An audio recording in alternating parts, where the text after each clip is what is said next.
कुंदकेश्वर महादेव पड़ गया। क्या नाम पड़ा है? कुंदकेश्वर महादेव। पहले भी आपको वर्णन करा कि कुंदकेश्वर महादेव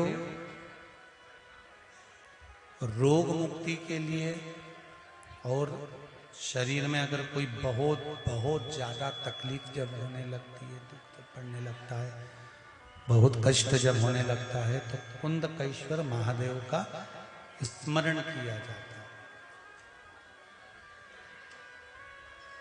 कुछ पत्राएं देखिए, अच्छे हैं।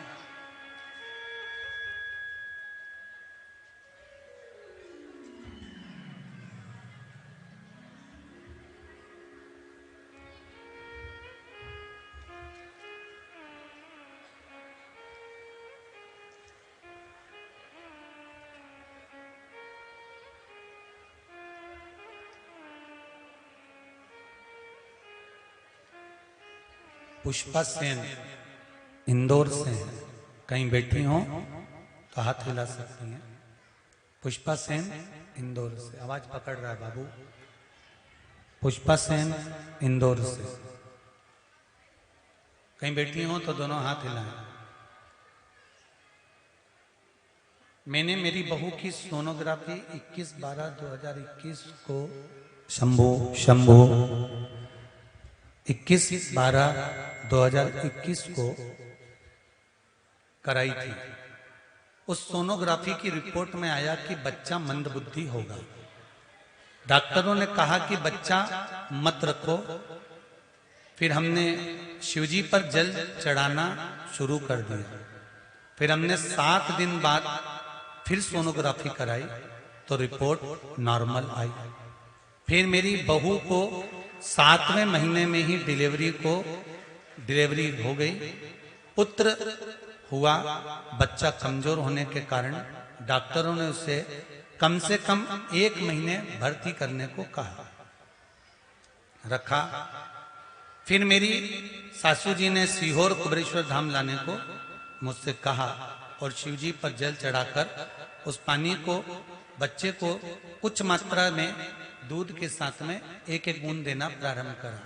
गुरुदेव उस बच्चे को, जिसको विकलांग बता दिया था, उस बच्चे की पहली सोनोग्राफी और उस बच्चे की दूसरी सोनोग्राफी, जिस समय पर उसको मंदबुद्धि और शरीर से विकलांग बताया था, उसकी एक सोनोग्राफी, और जब मैंने बहू से जल चढ़वाया और पानी पिलाकर दूसरी सोनोग्राफी कराई तो बच्चा पूर्ण तरह से ठीक हो चुका था। उसकी दोनों सोनोग्राफी के फोटो मैं लगा रही हूं। जो बच्चे के पहली सोनोग्राफी, जिस समय बच्चे को विकलांग करा गया था और विकलांग कहा गया था और कहा था मंद बुद्धि है, और फिर दूसरी सोनोग्राफी जब बहू को जल चढ़वाया शिवजी पर और जल को पिलाया गया, और जल पिलाने के बाद जब दूसरी सोनोग्राफी आई तो बच्चा एकदम ठीक हो चुका था और बच्चे पूर्ण तरह से स्वस्थ जन्म लिया। ये शिव की कृपा है। उस मां ने दोनों फोटो लगाए हैं सोनोग्राफी के, एक पहले नंबर की सोनोग्राफी और दूसरे नंबर की सोनोग्राफी, दोनों फोटो। एक और पत्र आया है, बहुत सुंदर, देखिए।